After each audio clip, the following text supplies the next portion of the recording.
We'll hear the argument now in case number 87-764, Florida versus Riley. Riley, may you explain what has happened? A sailor flew over my house in a helicopter because he was suspecting that I was growing marijuana in my greenhouse to repair one missing so he could clearly see the marijuana plant growing inside. He received a warrant and found a marijuana in my greenhouse. The area just violated my reasonable expectation of privacy. Riley, why did you feel that you had a reasonable expectation of privacy? Your Honor, the police flew a helicopter overhead at a low altitude and looked through the hole in the roof of my greenhouse and noticed a marijuana, and I was growing. The plant was not visible from my street.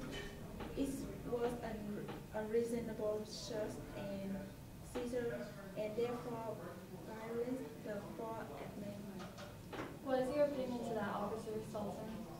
That is not a good enough argument. Any member of the public could have flown over the greenhouse at that altitude and seen the plants. It was therefore open to public view. But isn't that still a violation of my privacy? I don't understand. Explain further, Thompson. There would be a violation if the helicopter was flying at an altitude that the general public was not allowed to fly at, or if the flight interfered with the normal use of property by making loud noises or kicking up dust. Yes, anyone can fly over my house, but this is not a common occurrence, and people do not regularly fly over my house. That's like a police officer standing on a public road and looking through my window. But say it was a island road that not many people travel on. It was acceptable. Yes, but police officials do not need a warrant to observe a person's property from a public airspace. May I hear from you, Parker Thompson? Yes, you may. Was it ever alleged that there is telescopic lens in that camera? No. There is. The camera had a zoom lens. Well, is there any claim that the human eye was enhanced by the camera? No, Your Honor. All right.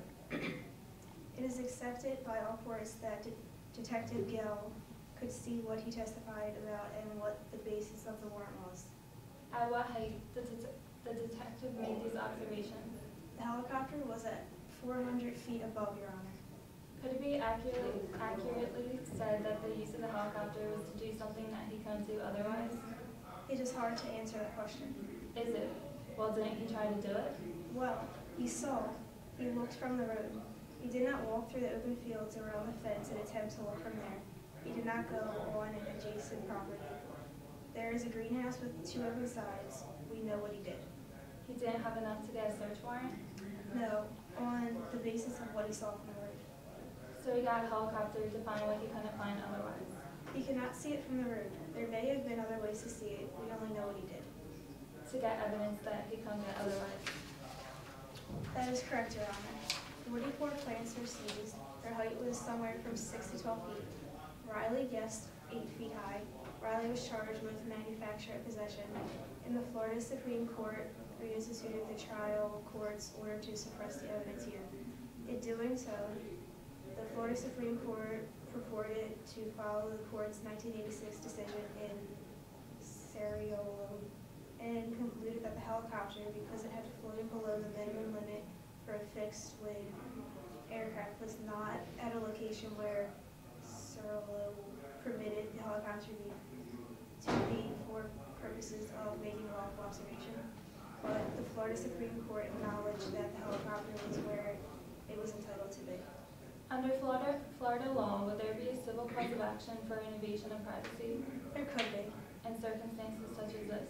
There could be. How about with Florida law?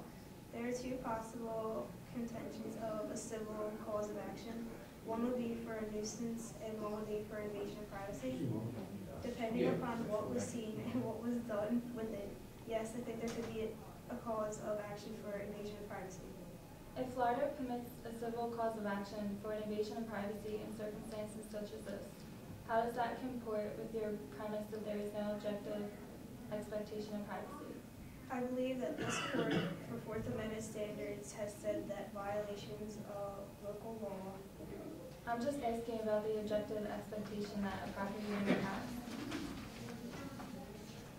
Does Florida law protect people that have no objective expectations of privacy and then gives them a cause of action anyway? No, Your Honor. It would have to be an unreasonable interference with privacy, and it would have to be utilized in a certain way so that it was damage to the person. There are the standard rules for a civil case for privacy. Didn't you say that there's no different role for police officers than the private individual? That is correct, Your Honor. Do you mean that? I believe, Your Honor, the pilot of a police helicopter can fly wherever the pilot of any other helicopter can fly. Well, do you think that a police officer can go any place that a private car can go, including the basement of this building? I do not think I can go in the basement of this building either.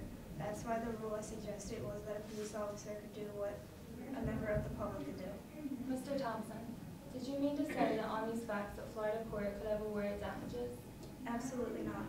I was trying to respond to a hypothetical question of whether there could, under certain circumstances, be an invasion of privacy claim. I said yes, it's a tort in the state of Florida and it can be used on this set of facts. Thank you for your time. Now, Mark Solon, suppose that what had happened here is that the owner of the home had simply left the curtains slightly ajar looking into the home. Now, a police officer going by on the sidewalk or road can look in through that window. Isn't that right? Yes. And that's perfectly reasonable even though it's within the curtilage. Yes.